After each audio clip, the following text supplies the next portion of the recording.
Hey guys, good morning, welcome back to another vlog. जैसे कि आप सभी को पता है आज है हमारे गांव में रासलीला।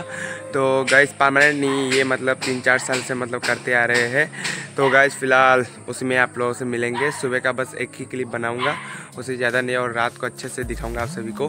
तो गाइस चैनल में बने रहिएगा, आगे आगे मिलते हैं आप सभी से, बहुत दिनों के बाद मिलेगा। चलो रात को मिलते हैं, और अभी भी आप सबको थोड़ा ही दिखाते हैं। चलो गाइस।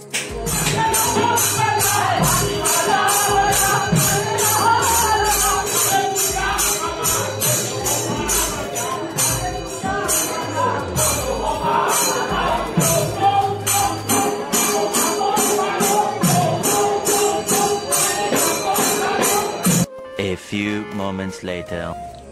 तो गाइस फिलहाल रात हो चुका है। चलो अभी हम लोग भी जाते हैं, रासलीला को एंजॉय करते हैं। आप लोग भी एंजॉय करिएगा। चलो हम लोग सबके घर में जाते हैं और आप लोग को दिखाते हैं कौन आज नाच रहा है, वो भी आप लोग को। तो गाइस मैं मतलब जो रिएक्शन था उसका एक वीडियो लाना चाहता था, बट मैं ला नहीं पाया। तो आज रासलीला का पूरा ब्लॉग आप लोग एंजॉय करिएगा। चलो उधर माइक का आवाज़ आ रहा होगा आप लोगों को। चलो जाते हैं, आप लोग को दिखाते हैं मंडप भी। चलो गाइस। तो गाइस देख सकते हैं मंडप का कुछ ऐसा है हमारा, देख सकते हो, मतलब क्या बोलते हैं, डेकोरेशंस। तो अभी तो कोई लोग नहीं आए, थोड़ा बहुत लेट है, बाद में आएंगे। 9 बजे से शुरू होगा।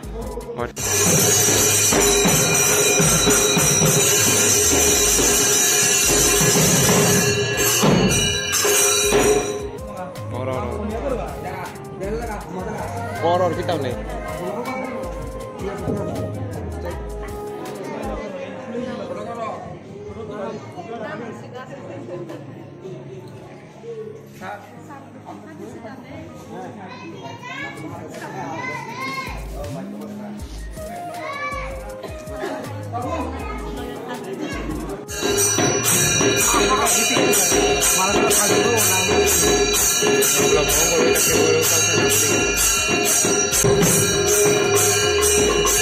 तो देवियों सज्जनों देख सकते हैं, इन लोगों को भी, सब मेरे बहन हैं।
बहुत अच्छी लड़की ढूंढ रहे हैं हम।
Another day same book guys, because कल रात आके जल्दी सो गया था, ज़्यादा नहीं 2 बजे आके सो गया था थोड़ा, और कुछ बना नहीं पाया मैंने। कृष्णा का वो नाच है वही देख के आया था। बाकी इस ब्लॉग को यहीं पर एंड करते हैं। आई होप आप सभी को पसंद आएगा। पसंद आए तो पता है ना क्या करना है, लाइक सब्सक्राइब एंड शेयर। मिलते हैं एक और न्यू ब्लॉग में उनाम गाँव के रासलीला में। चलो बाय बाय गाइस।